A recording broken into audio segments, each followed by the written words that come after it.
শরণার্থী পরিবারের তরফ থেকে আমার সকল শ্রোতাদের জানাই অনেক অনেক স্বাগত।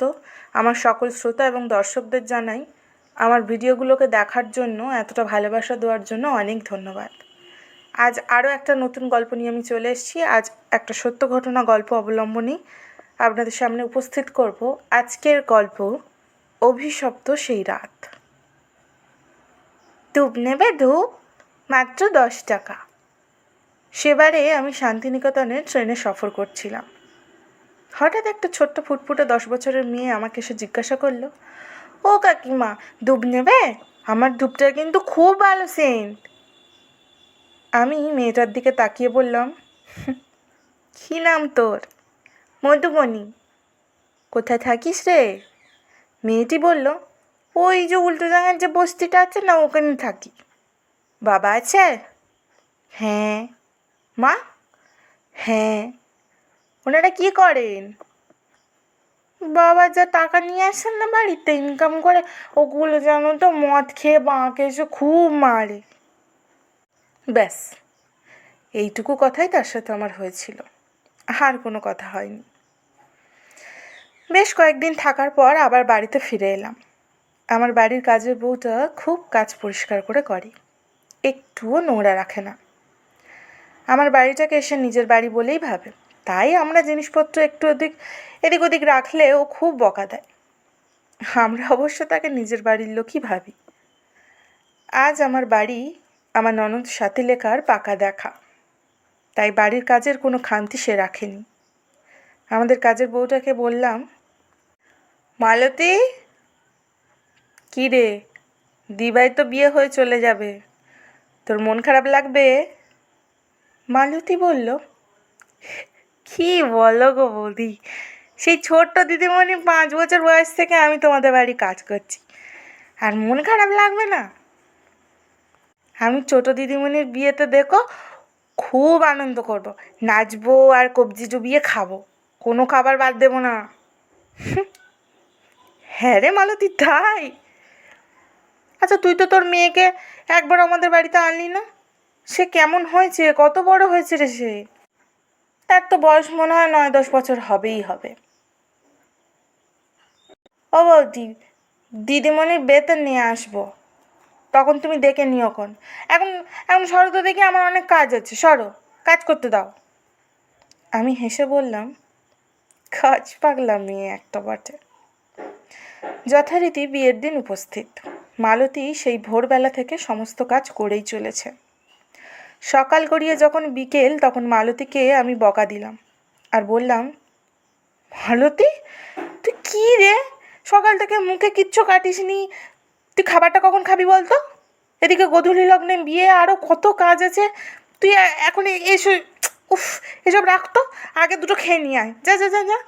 মালতী বলল, ও বৌদি, হয়ে গেছে গো। শোনো, আমি একটা কথা বলি, আমার কাজ শেষ হয়ে গেছে, আমি আগে বাড়ি যাই, বাড়ি গিয়ে ওখান থেকে সেজে গুজে এসে তারপর সব খাবো, তুমি ওসব চিন্তা করোনি। এদিকে বর এসেছে, রব উঠল। আমরা সবাই ব্যস্ত ব্যস্ত হয়ে গেলাম। বরকে বরণ করতে করতে মনের মধ্যে কি একটা যেন খটকা লাগলো, মনের মধ্যে একটা উথাল পাথাল হতে লাগলো। হঠাৎ একটা দমকা হাওয়া বাড়িটাকে ধুলো উড়িয়ে দিয়ে গেল। তৎক্ষণাৎ কারেন্টও চলে গেল। অন্ধকারে কি করব কিছু বুঝে ওঠার আগেই অন্ধকারের লোক ছোটাছুটি করতে লাগলো। আমি ভাবলাম বাড়িতে বোধহয় ডাকাত পড়েছে। তারপর শুনি, এই চল চল চল। হঠাৎ কারেন্ট আসাতে দেখি বর এক্ষুনি জড়সড় হয়ে দাঁড়িয়ে আছে, আর বরযাত্রীরা নিজেদের মধ্যে কি যেন বলাবলি করছে। হঠাৎ আমার ছোট দেওর এসে বলল,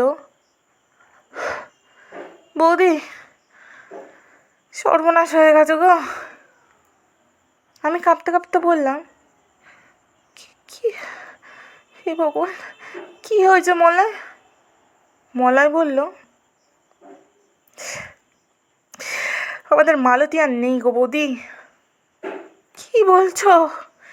এই তো সবে 8 ঘন্টাও হয়নি ও গেল, আর তুমি বলছো মালতী নেই? তুমি তুমি ইয়ার্কি করার সময় পেলে না? মলয়ের চোখ দুটো ছলছল করে উঠল। সে বলল, বৌদি, বৌদি সত্যি মালতীদি আর নেই। কি করে এসব হলো? হে ভগবান, কি করে এসব হলো? মালতীদি বাড়ি গিয়ে দেখি,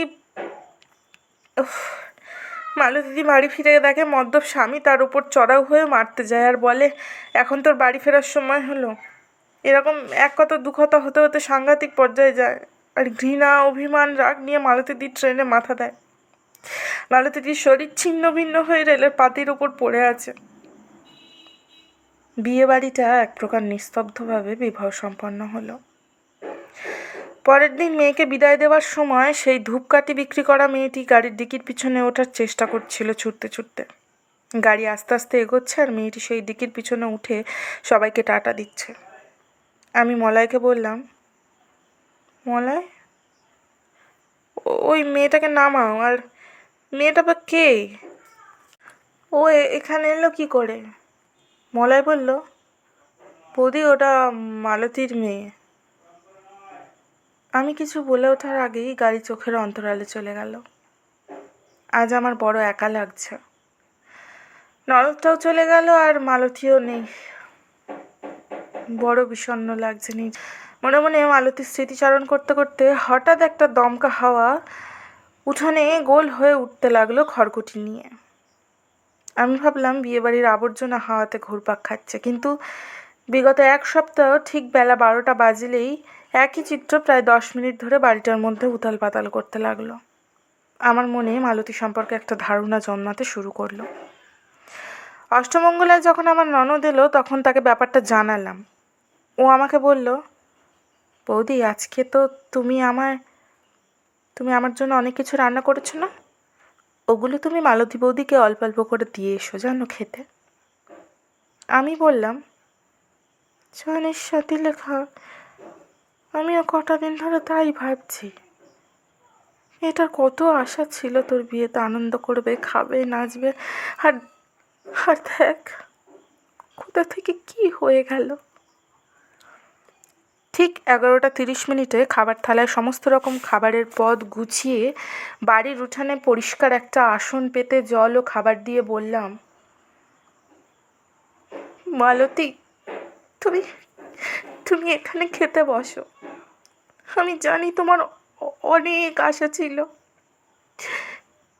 কিন্তু আমি ব্যর্থ বোন, আমি ব্যর্থ। বলে কান্নায় ভেঙে পড়লাম। আমার ননদ আমাকে সেখান থেকে ঘরে নিয়ে এলো। তারপর দেখলাম একটা কাক এসে সেই খাবারগুলো পরিষ্কার করে খেয়ে চলে গেল। আজ আর কোনো হাওয়া বাতাস নেই, সেটা বাড়ির প্রত্যেকটা সদস্য লক্ষ্য করলো। তারপর থেকে মালতীর আত্মার আর কোনো অস্তিত্ব আমরা অনুভব করিনি। হাওয়াও আসে না। মনে মনে মালতীকে বললাম, মালতী তুমি যেখানেই থেকো ভালো থেকো। জন্মান্তর বলে যদি কিছু থাকে তাহলে তোমার জন্য কোনো ভালো ঘরে জন্ম হয়, যেখানে কষ্ট থাকবে না আর মদ মাতাল বড় থাকবে না। আজ অভিশপ্ত রাতের এই গল্পটা আপনাদের জন্য স্পেশালি আমি আপলোড করেছি। জানি প্রত্যেকের ভালো লাগবে। এটা ভালো না লেগে থাকার মতন গল্প নয়। এই ভিডিওটাকে আপনারা সকলেই বা তোমরা সকলেই ভালোবাসা দিও, যেমনি করে আগের ভিডিওতেও দিয়েছো। আজকের গল্প এই অবধি। আবারও চলে আসবো নতুন একটা গল্পের খোঁজ নিয়ে। ততক্ষণ শুভরাত্রি। ধন্যবাদ সকলকে।